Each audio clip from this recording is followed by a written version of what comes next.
You are watching Facts Me TV. Please like, comment, share, and subscribe for more content. Today on Facts Me TV, we are back. It is Monday and we are ready to rock and roll. And the question is, did Candace Owens stage her own death for attention? Facts Me thinks so. And why is Baron Coleman stupid enough to claim the witch trials prove dreams are true from Candace Owens? We also have the Anthony Metcalf footage. It has been released. I've cleaned it up the best I can to show you my factivist. I recreated the incident. Plus, Charlie Kirk's own words once again prove Candace wrong. And imagine that she's been busted faking text messages. All of that and more today on Facts Me TV.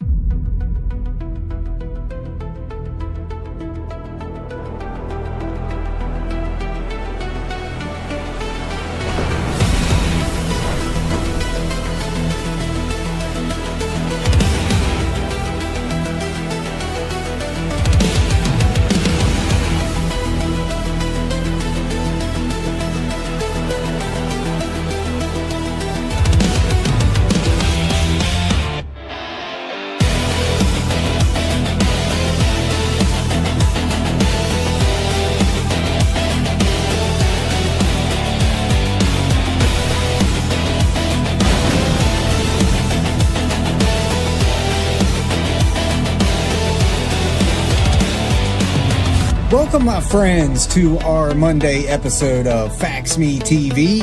I am Stephen Lancaster. I hope everybody had an awesome weekend and an even better Father's Day. Happy Father's Day to all of you fathers out there. I had a great time with my family. I spent it with my grandson and my wife yesterday.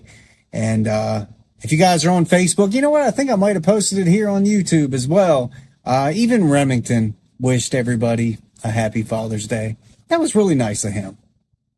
But today, guys, we have a ton to cover, like we don't always have a ton to cover. I am going to continue on with the Epstein-Candace Owens connections as we go on through the week. They're not going to be so show heavy. But I am going to touch base on them as we go on through the week. But we've got a lot to cover today.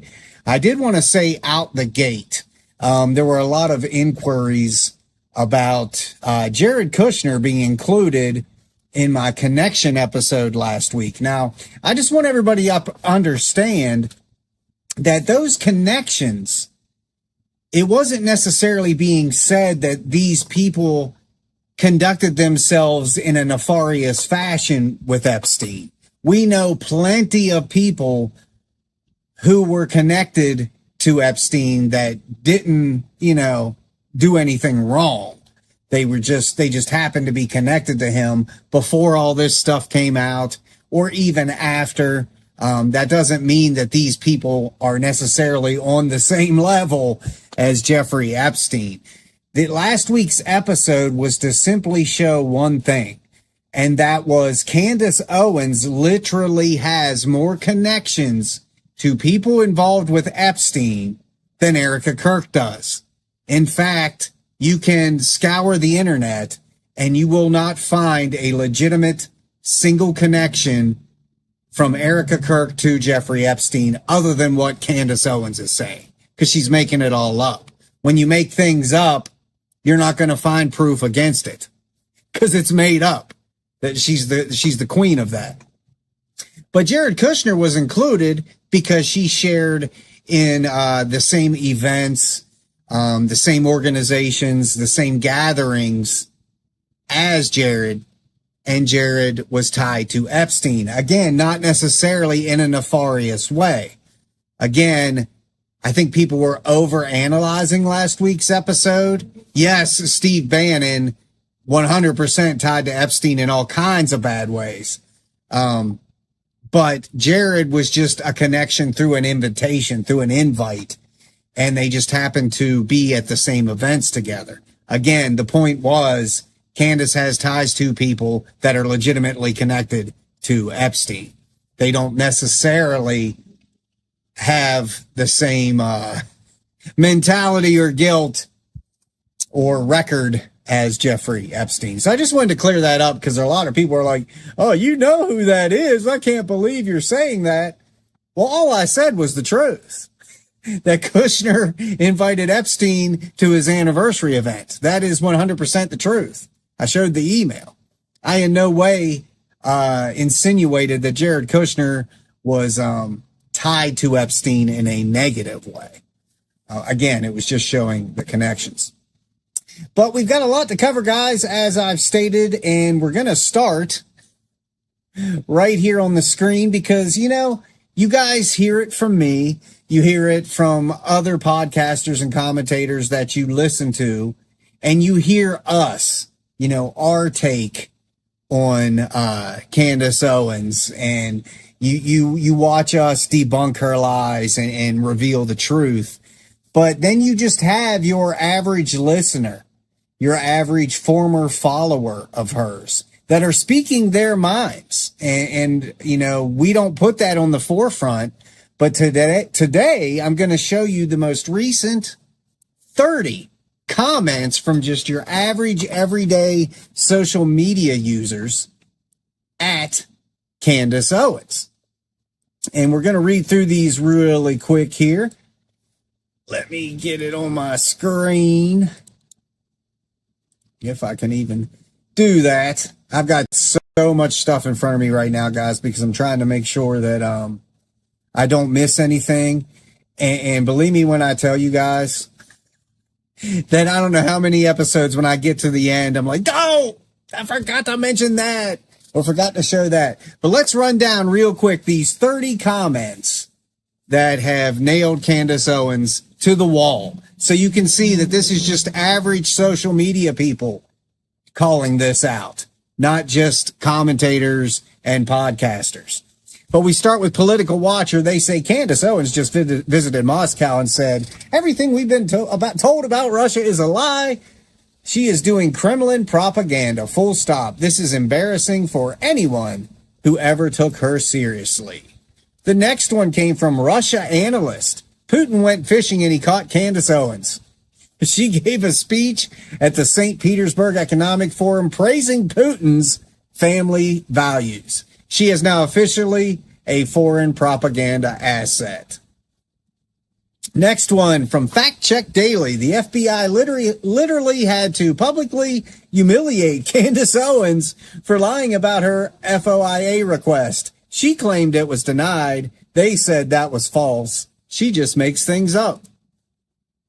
These are just Conservative Truth says Candace Owens is now claiming the U.S. military was involved in the assassination of Charlie Kirk. She has completely lost the plot.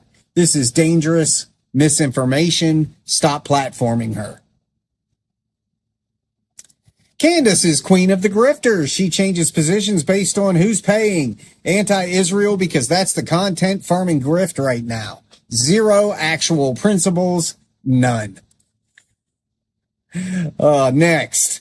Candace Owens' exploding microphone theory about Charlie Kirk's death is so deranged and disrespectful it's beyond words. Law enforcement solved the case. Stop conspiracy theories. Stop. She abandoned every black American who trusted her just to become MAGA's token. Now she's Putin's American mouthpiece. This is her actual legacy. Deeply, deeply embarrassing. I want you guys to know it took quite some time to gather all these up. I'm embarrassed I ever defended this woman. She spread viral conspiracy theories about Bridget Macron's gender and is now being sued for defamation. Total clown behavior. Candace Owens said from Russia that she'd only run for office as dictator, not president. She was standing in Putin's country when she said this. Let that sink in. Next, she is a deeply unserious person who unfortunately must be taken seriously because she has an audience. That is the tragedy of modern media. Candace Owens is performative outrage in human form. That's the truth. Candace's entire brand is being the black woman who tells white conservatives what they want to hear about race. That's it. That's the whole grift. Nothing substantive. Just vibes and validation. These people are nailing it. None of these are made up. These are all actual comments. You got fired from the Daily Wire for anti-Semitic content. Now you're shilling for Russia at Putin's Economic Forum. What's next, Candace? You running for office in Moscow? Watching Candace Owens defend Putin and whitewash Russia while Ukrainian civilians are being bombed is genuinely sickening. She needs to look in the mirror and ask what she has become. I don't think she cares. Candace Owens publicly attacked Erica Kirk as being fake and emotionless 5 days after Charlie was killed. His wife was grieving. Who does that? Whatever you think of Candace, that was cruel. Yeah. Candace Owens is not a journalist, not a lawyer, not an investigator. She's a conspiracy theory machine wearing a blazer. Every theory she promotes falls apart on contact with actual facts. That was from Journalism First.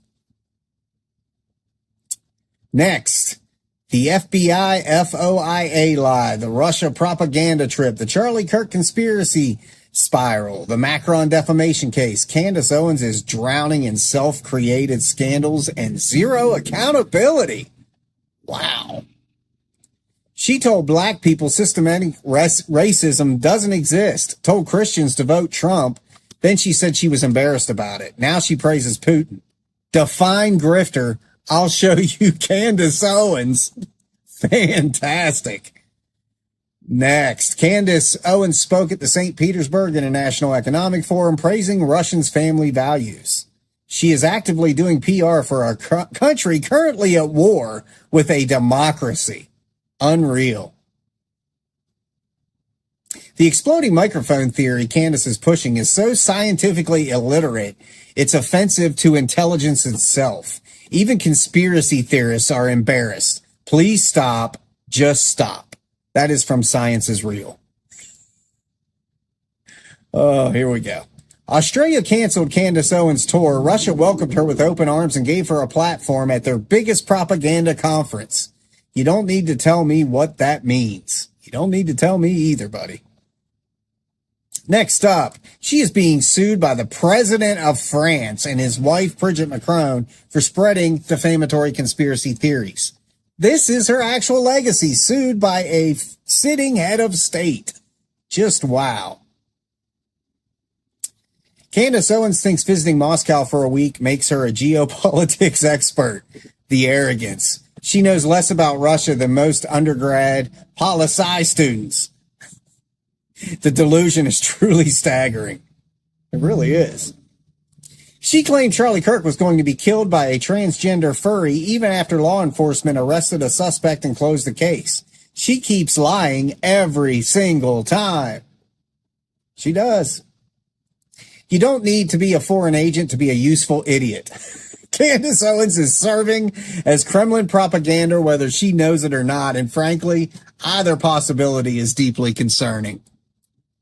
Rounding the bend here, guys, I voted Republican my whole life. Candace Owens is an embarrassment to genuine conservatism. She represents nothing but self-promotion and outrage farming. Fired from the Daily Wire, sued by Macron, banned from Australia, speaking at Putin's forum, spreading Kirk murder conspiracy theories. This is legitimately the worst career arc in media history. Oh, fantastic. I hope you guys are enjoying these.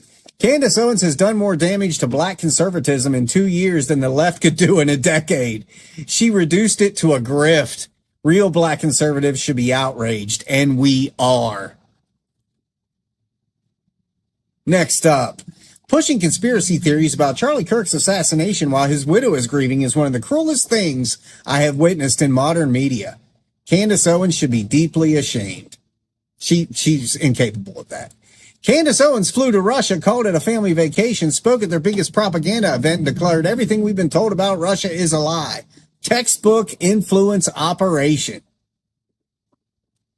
Who actually paid for Candace Owens' Russia vacation that perfectly aligned with the St. Petersburg International Economic Forum? Someone is funding this content. Follow the money. Wow. So that's all just from news sites, your everyday social media users. You guys got it. You figured it out. So moving on from that, we've got Baron Coleman again, my friends, and we are going to be debunking what this numbnut has said. And again, his whole show was nothing but lies. And as we've discussed last week, he is nothing more than Candace Owens' butt puppet. Thus, why you're seeing that image on the screen, that is all he does, is he waits for Candace to push something out there, and then he just doubles down on it. The man can't come up with anything on his own. And when he does come up with something on his own, it is so stupid. Now, keep in mind, this man platforms himself as a high IQ outfit. Now, maybe you guys know why on my Facebook page for Fax Me, in the cover photo, it says high IQ outfit. That's to totally troll Baron, because us factivists here are a high IQ outfit. Candace and Baron, again, as I said last week, are you guys proud that you can only attract the dumbest people in society? But I have nailed 4 lies out of his 3-hour broadcast. Okay, guys, this takes some time. I wasn't going to cover them all because that would be like a 2-hour episode just covering Baron's lies from that one episode. However, there were 4 that really stood out to me, and that is what I'm bringing you today. James Brady was an American journalist. This is your opening statement. James Brady. James Brady was an American journalist. James Brady was never a journalist. He was never a journalist, Baron. Every credible source, PBS, Washington Post, the White House, describes him as a political aide and press secretary. He held political communication roles his entire career. He was never a journalist. Moving on. Let's see what his next one says. They had murdered 19 people. So this is where he starts his grift of using the Salem witch trials and how a pastor used visions and dreams to determine who to kill during the Salem witch trials. And somehow, in Baron's mind, this explains why we should all believe Candace's dreams. Because dreams were used to determine who was guilty during the witch trials. And they had murdered 19 people. And you know why they did it? They had spectral evidence. You know what spectral evidence is? I had a dream. Charlie spoke to me. This is the number one way you know somebody is intentionally misleading the audience. This is that, in my opinion, you know, I try to create guideposts and landmarks in my mind, just litmus tests, easy yay, nay, on-off switches. When someone says that the only thing Candace has is dreams when Charlie spoke to her, and that is why Candace says X, Y, and Z. When they say that, I immediately move that person's marker into a column totally full of bull butter. And they even got that wrong. Said they murdered 19 people. 20 people were executed. Not 19. 19 were hanged, which you could have just clarified that. And Giles Corey was separately pressed to death under heavy stones on September 19th, 1692. This is documented history, Baron. Documented history. Moving on from that one, Baron can't even get history right when it's in history books. Baron says it was a minister who ended them. That is, I just end it there. I don't want to hear it. There's not a single person on this planet who hasn't. There was a minister who ended them. His name was Increase Mather. To begin with, that's a dope name. Increase Mather. Are you kidding me? I feel so robbed by my parents' choice of Baron Coleman. Increase? Come on. I would like to be called Increase henceforth. Baron Increase Coleman. And they had murdered 19 people. And you know why they did it? They had spectral evidence. You know what spectral evidence is? I had a dream. Charlie spoke to me. There was a minister who ended them. His name was Increase Mather. No, Baron, it wasn't a minister that ended them. It was Governor William Phipps who officially dissolved that whole thing in October 1692 and ended all proceedings in 1693. A governor ended them, not a minister. Baron. Just read a history book, bro. All right, next up, his next big lie.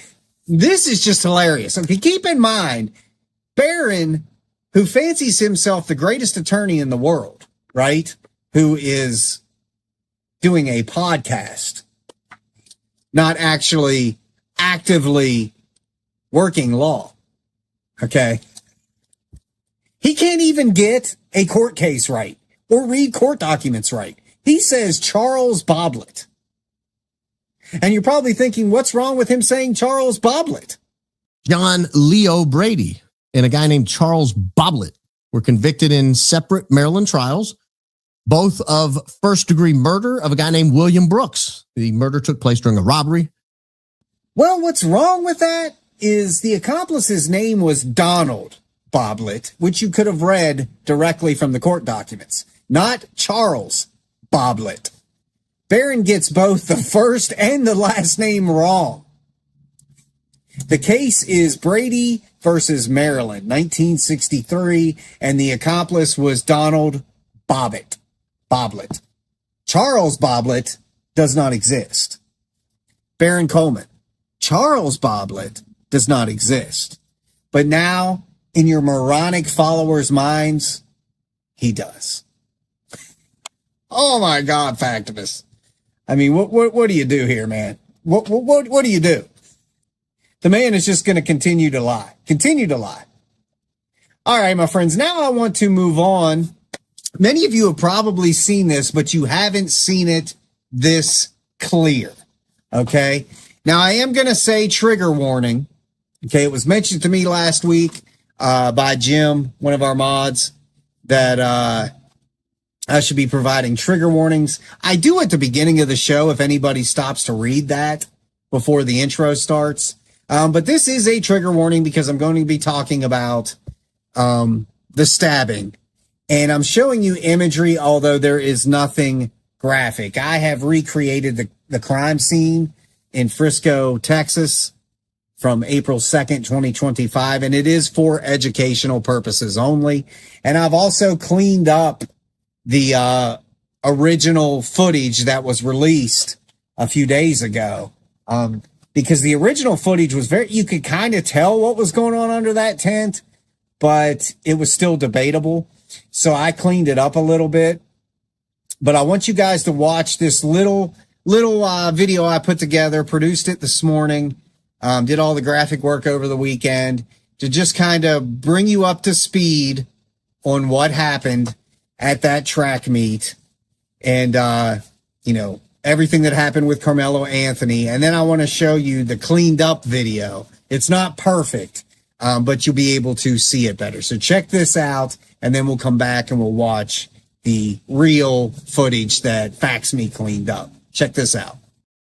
On April 2nd, 2025, a high school track meet in Frisco, Texas became the scene of a deadly confrontation. Beneath a pop-up canopy tent, an argument over seating space escalated into violence. As witnesses later testified in court, one student shoved the other, who then drew a knife and delivered a fatal stab wound to the chest. The victim, just 17 years old, died shortly after. In June of 2026, following a full murder trial, the defendant was found guilty of murder and sentenced to 35 years in prison. This has been a Fax Me crime scene reconstruction for educational purposes only. All right, so you just kind of checked out that little summary of the Carmelo Anthony case. 35 years in prison, my friends. He killed Austin Metcalf at the age of 17 in Frisco, Texas at a track meet. But they released the video of it actually happening. Again, you can't tell anything from this. You can just tell that something happened, okay? So there's no blood. You're not going to make out a knife or anything like that. But I'm playing it for you on the screen right now, and I want you to look underneath that tent. You will see vividly, keep your eyes focused underneath there. You will see Austin shove him right there, and then instantly, his hand hasn't even left the boy, and he stabs him, and then takes off running. Runs up the bleachers, runs down the bleachers. Now, in his testimony, he was saying that he was running for help, trying to get help. But when you watch the entire escape, he wasn't. He was running from people, not to people, and they finally catch him. So he had lied about that too. But looping this on the screen, guys, you vividly see the shove, and then him instantly, Carmelo instantly come back with a stab, just instantly. It's just like a seesaw. That's how I explain this as I'm looping it, a seesaw. You see the shove, then the stab, you see the shove, then the stab, you see the shove, then the stab, and then you see him run away as Austin is dying after being stabbed through the heart. So that is the clearest, cleanest version you're going to get.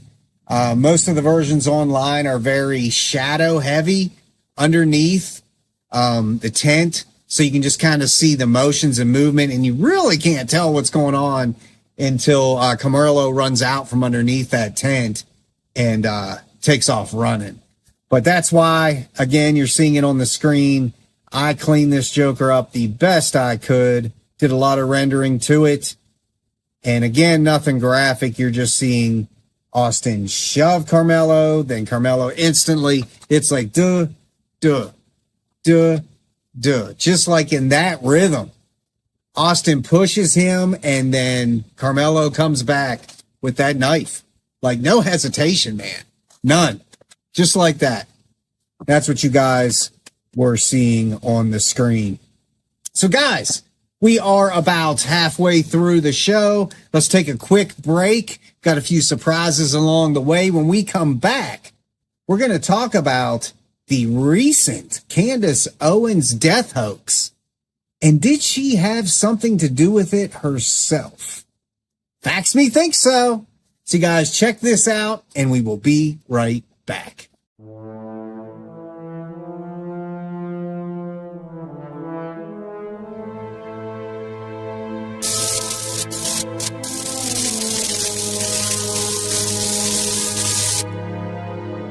So no, I told you lies, my husband George is gay. My fans are woke, a choke, and one seems not to blame. It's like there's always Tucker striking fear.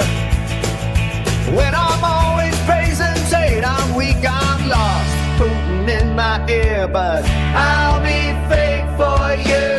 I'll be fake for And when the grip starts to bore, whoa.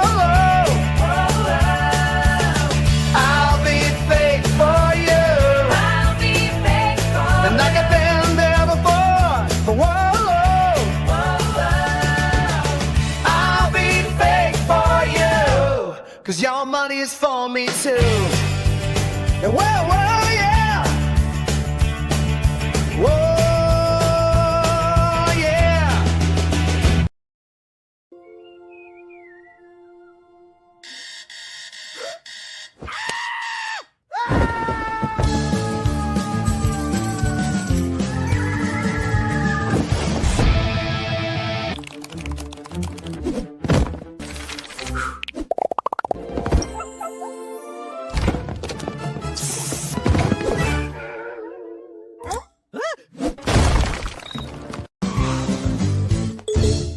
Welcome back, my friends. We have got a lot to jump into, and we're going to jump right into this death hoax.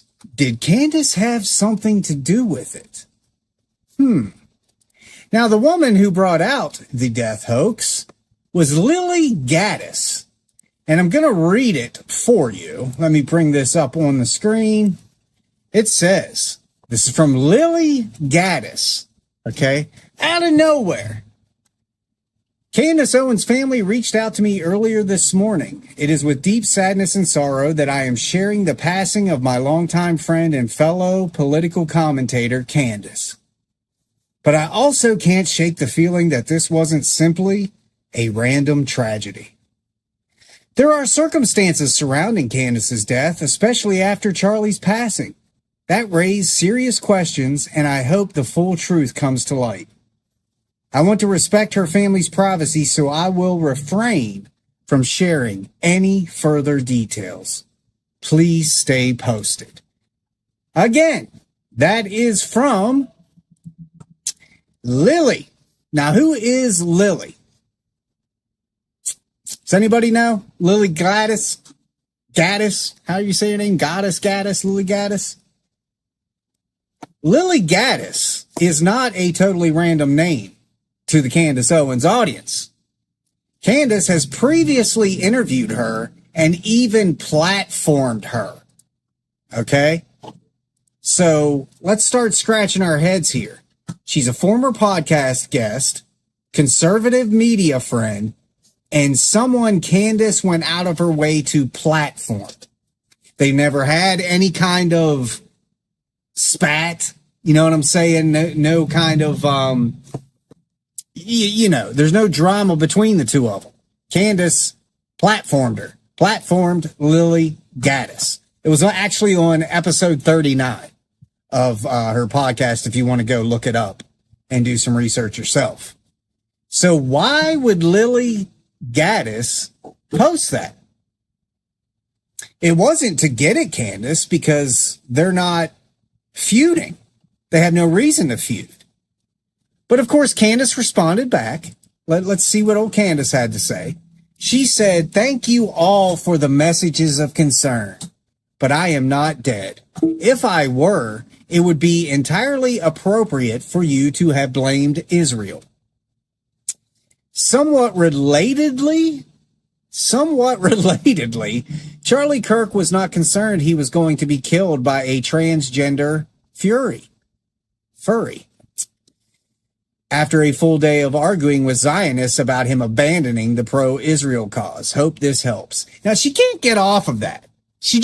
That's just like her MO, man. Charlie was blaming and arguing with Zionists about abandoning Israel, and Israel killed him, blah, blah, blah, blah, blah, right? And we'll come back to that. But did Candace stage this thing? I mean, it made the news, right? Here's some news articles. Candace Owens claps back at death rumor, makes controversial claim on Charlie Kirk's killing. So she used that to once again bring up Charlie Kirk. And then here is another one. Hold on. Could have swore there were two articles on that. Hold on, guys. I know I looked at two articles. I must not have brought it into my software. Let me take a quick look real quick just to make sure. Regardless, news articles were covering it. Okay. But anyways, so you had the news covering it. The news covering that Candace Owens was dead, or was it a hoax? And Candace Owens, and this all happened really, really fast, which leads me to believe it was staged, not only because of Lily Gaddis being a longtime friend of Candace, being on her show, being platformed by Candace, being the one to post it. And then Candace just comes in, guys, I'm not dead. It was just a hoax. Well, here's the thing. Here's what would prove to me that it was a hoax. You, Candace, press charges on Lily Gaddis. Because, a hoax, a death hoax, is a crime. So if you didn't have anything to do with that, and Lily did this on her own to create a hoax to convince people that you were dead, you should be pressing charges, right? So I'm going with Hoax. I think Candace shot her a message and said, hey, do this, post this. So everybody thinks I'm dead and I start getting sympathy and I can slide in something about Charlie and make this about Israel. Because here's the thing. When you lied as much as Candace Owens, you can't believe anything. You cannot believe anything. So I don't think it was just this woman randomly doing it out of nowhere when she's got no beef with Candace. In fact, her excuse was somebody hacked her profile and did that. Somebody hacked her profile and posted that Candace Owens was dead. That was her excuse. Okay. It all sounds too fishy to me. What do you guys think in the comments? Please leave your comments. Did Candace have a hand in this just to get attention? Guys, we know that she has been stretching it, man. She's been reaching back to these old theories that didn't work before, and she's trying them again. She is so desperate for content now. But I really like this next part because Laura Loomer, like the rest of us, has not let up. And Laura Loomer shared a text from Charlie Kirk. And that is what you are seeing on the screen, my friends.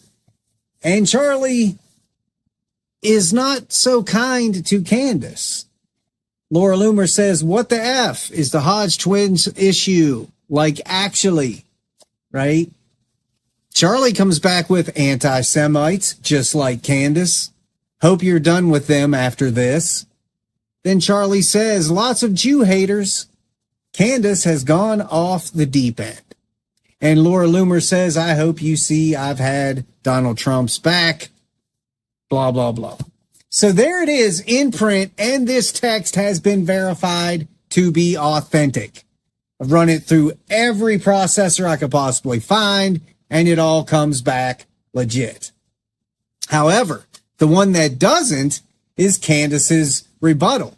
So Candace fakes a text to try to get back at Laura. And it says, I was genuinely pained watching that segment on Fox News with his campaign spokesperson trying to dance around and just condemning what Laura said. Truly so stupid. Candace says, I'm dedicating every fiber of my being to help Trump, and this is just the middle finger. Charlie says, I know. Then Candace says that Laura could be a Fed. And Charlie says, I feel bad for you guys. Now, he says, I don't trust her. That doesn't make sense. Well, that sounds like completely different than what Laura's text said, calling Candace going off the deep end, right? Which we all know. And that's before she was even at this point. This was way back when Charlie was alive, as you can see on the screen. When you pull this up, that was June 22nd, 2025, the summer right before his assassination, where he says, anti-Semite, just like Candace. Candace has gone off the deep end. Now, how do we know Candace faked that? Because of course she's going to. She is going to fake the one you're seeing on the screen, making it look like Charlie was talking bad about Laura, when in reality, Charlie was talking bad about Candace. That is why he distanced himself from her. We know this. Us who roll in reality know this. But when you run, and this is just one example, when you run Candace's Charlie text through the sensors, through Grok, through ChatGPT, through all these other AI detection pieces of software, it comes back with, no, this is not a real text thread. It is almost certainly fabricated or AI generated. So there, once again, Candace is putting words in Charlie's mouth and fabricating evidence that she is trying to pawn off as being legitimate from Charlie Kirk. And it was not. But remember what I said moments ago when Candace was responding to the death hoax, right? That she's dead. Here it is again on the screen. And I told you, remember, we're going to come back to this. She says, thank you all for the messages of concern, but I'm not dead. If I were, it would be entirely appropriate for you to blame Israel. But this is the part I want you to remember. Charlie Kirk was not concerned he was going to be killed by a transgendered furry. I did it again. Transgender furry. You can tell that's not really part of my everyday language. Anyways, so, well, what did Charlie's... Let's just hear what Charlie had to say about that. That completely negates what you said, Candace. Check it out. You're not expecting trouble, are you? Not quite. You travel with security? Unfortunately. You do? Yeah. Wow. Like what kind? You know, security. Well, I'm sorry that you have to do that, but that's the price of fame. And boy, you're everywhere. You're we have like the new It Boy of podcasts. No, it's true. We have different jihadis that want to kill me. The purple-haired jihadis, the woke guys. Well, they want to kill me just as bad. So right there, Charlie's own words. He was referring to the left, the purple-haired people. I mean, come on. He was asked why he has security, and he flat out says it's because of the left. He has security with him at all times because of the purple-haired people, the leftists. He said nothing about Israel. You know, let's deal in facts, my friends, not fantasy. After Charlie was assassinated, a lot of people immediately tried to hijack the story. Some wanted to make it about Israel, which is what Candace just ran with. Some wanted to make it about Mossad. Some wanted to turn Charlie's death into just another internet conspiracy. But here's the problem. That is not where the public record points. Period. What Charlie Kirk publicly warned about before his death was not Israel assassinating him. It was political violence. It was assassination culture. We have heard him say it dozens of times. It was the growing idea that if someone disagrees with you, if someone offends you, if someone stands in the way of your ideology, then destroying them becomes justified. And specifically, no matter what Candace Owens keeps trying to convince you of, Charlie warned about the left months before he was killed. Kirk shared concerns about what he called assassination culture spreading on the left. He cited survey data about people who said violence against figures like Donald Trump or Elon Musk could be justified. That was his public warning, my friends. That was the threat environment he was pointing at. Not Israel, not some spy agency movie plot. Domestic political hatred. And then look at what happened. Charlie Kirk was shot September 10th, 2025, while speaking at UVU. Prosecutors charged Tyler Robinson with aggravated murder. And according to the Associated Press, prosecutors said Robinson left a note saying he was going to do it and that he was going to take Charlie Kirk out. There were text messages where Robinson was talking about his hatred and he had enough with Charlie Kirk. This case is the case that's going to court, Candace, not yours, because you don't have one. And this is where it gets really important, guys. Charlie did criticize Israel's communication strategy. He did. He did tell Netanyahu that Israel was losing support among younger conservatives and inside the MAGA world. That is totally true. But that letter that he wrote to him was not an anti-Israel manifesto. Because, Candace, you tried to lie about that. And then we got the entire letter and shared it online. Where are you now with that? Because you've been called out. That letter was written in a place of support. In that letter, Kirk said Israel was losing the information war and needed a communications intervention. He was warning Israel as a supporter, not declaring himself an enemy, Candace. So when people say Charlie was turning on Israel, so Israel killed him, That's not fact checking. That's fan fiction, all coming from Candace Owens. And worse than fan fiction, it feeds directly into an old anti-Semitic conspiracy pattern.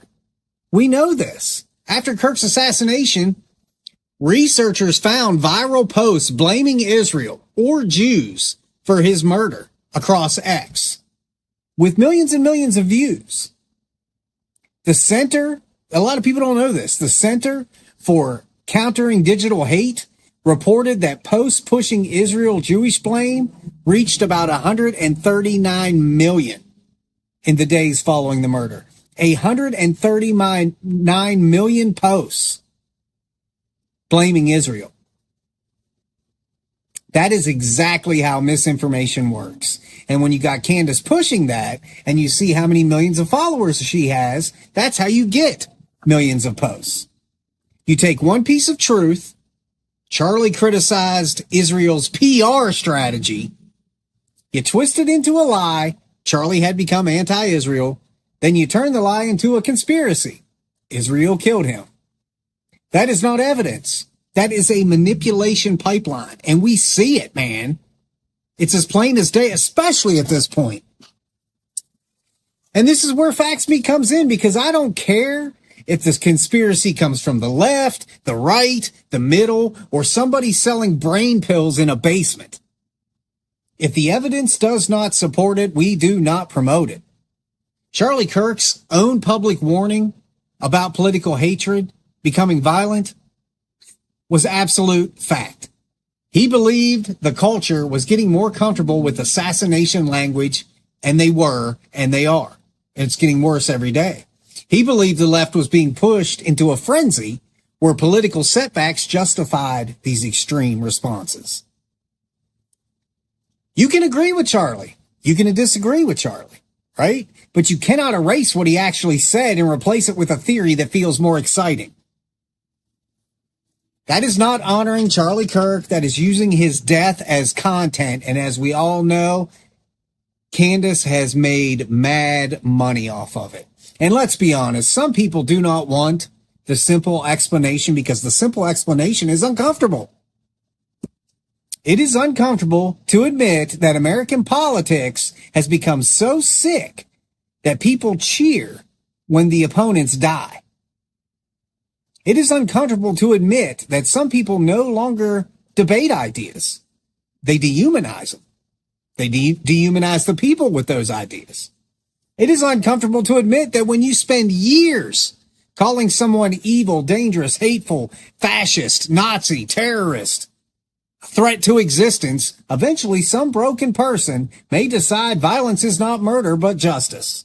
And it is exactly what happened. And that is the real issue. Not Israel, not Mossad, not some secret foreign assassination plot. The real issue is that America has created a culture where disagreement is treated like violence, and then actual violence is treated like a logical response. Charlie Kirk was not afraid of tough questions. It was literally his brand. He sat under a tent and said, "Prove me wrong." He invited the confrontation. He invited the debate. He invited people who hated his views to come face him with words. And that is the line. Words, debate, argument, evidence, not bullets. Charlie's death should not be turned into a conspiracy carnival like these grifters have done. Baron, Candace, all these morons. A mirror showing us what happens when politics become religion, ideology becomes identity, and opponents become enemies. That's what we've seen here. So no, the strongest factual argument is not that Charlie Kirk was more concerned about Israel assassinating him. That's the furthest thing from it. The strongest factual argument is that Charlie Kirk warned about left-wing assassination culture, publicly defended Israel while criticizing its messaging. And then, after his death, conspiracy opportunists, aka Candace Owens, tried to rewrite the story before the facts could even breathe. That is the difference between investigation and exploitation. That is the difference between asking questions and laundering lies. And on Facts Me, we do not fabricate just because a theory gets clicks. We educate, my friends, because the truth does not need a costume. You are watching Facts Me TV. Please like, comment, share, and subscribe for more content. But there it is. There's Charlie saying that. But when you go back and you look at what Candace is trying to claim, she is saying that he never said that, right? I mean, just look. It is in her words. It is in her words. Charlie Kirk was not concerned he was going to be killed by a transgender furry. Here it is again. You're not expecting trouble, are you? Not Any quite, trouble with security? unfortunately. You do? Yeah. Wow. Like what kind? You know, security. Well, I'm sorry that you have to do that, but that's the price of fame. And boy, I mean, man, you're everywhere. You're we have like the new It Boy of podcasts. No, it's true. We have different jihadis that want to kill me. The purple hair jihadis, the woke guys. Well, So they kill me. They want to kill me just as bad. My friends, my factivist, Candace is nothing but a liar, fabricating texts to try to have something to go back at Laura Loomer when Laura Loomer has done nothing but provide factual information about Candace and Charlie. I have yet to debunk anything of Loomer's. So I'm with Loomer, right? And everything I ran it through said her texts were real. Candace's texts were not. We covered Baron Coleman lying through his teeth for 3 hours straight. I covered 4 of those lies, which, if you guys were here for that, again, this man claims to be from a high IQ outfit and a awesome attorney. And with what I just demonstrated towards the beginning of this show, he clearly is none of those things. But as I said, my factivist, I'm going to continue on this week with Candace's Epstein ties as we go through the lives each and every day instead of just dedicating a full one whole episode to it, because that's how we end up missing things that are relevant. Like all of this stuff I shared with you today. I didn't want to miss all that. I wanted to cover the Metcalf footage, clean it up for you guys so you could get a better take on it. So it's a lot. It's a lot to cram in. So tomorrow we'll be back again for our Tuesday live. We'll cover some more Epstein Candace ties, as well as whatever develops today from her show back. I'll be sitting tonight watching it 3 times to give you guys the update tomorrow. But I am going to leave you with yet another new video, because here at Facts Me, we always like to start out the week for my factivists with a bang. So you guys check out this new jam. It took me a while to nail this one, to be honest with you. Not so much the video aspect, but the music aspect. Surprisingly, this guy is kind of hard to sing. And I wanted to do it my way, which, of course, has that 80s metal flair to everything, because that's where my love is. My love is 80s metal. Anyway, guys, you check this out. Keep that truth on your tongue and God in your heart. And I will be seeing you guys throughout social media and back here tomorrow for another live at 4 p.m. Eastern, Monday through Friday. Catch Facts Me live right here on YouTube and Facebook occasionally. But you guys check out this new video. Leave your thoughts in the comments, and y'all have a great evening. Take care, my friends.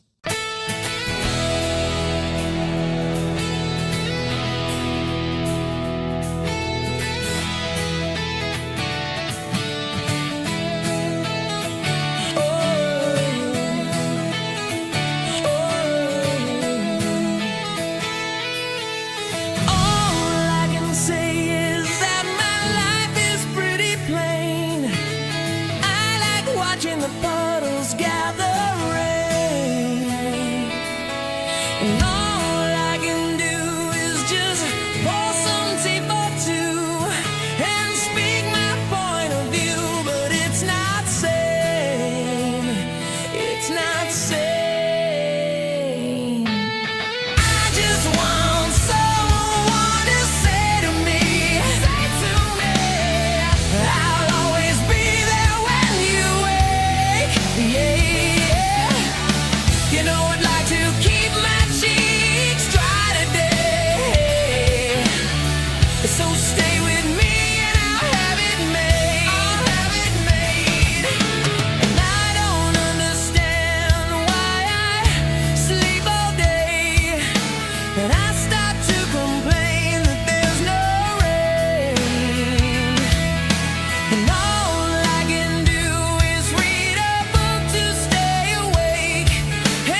escape.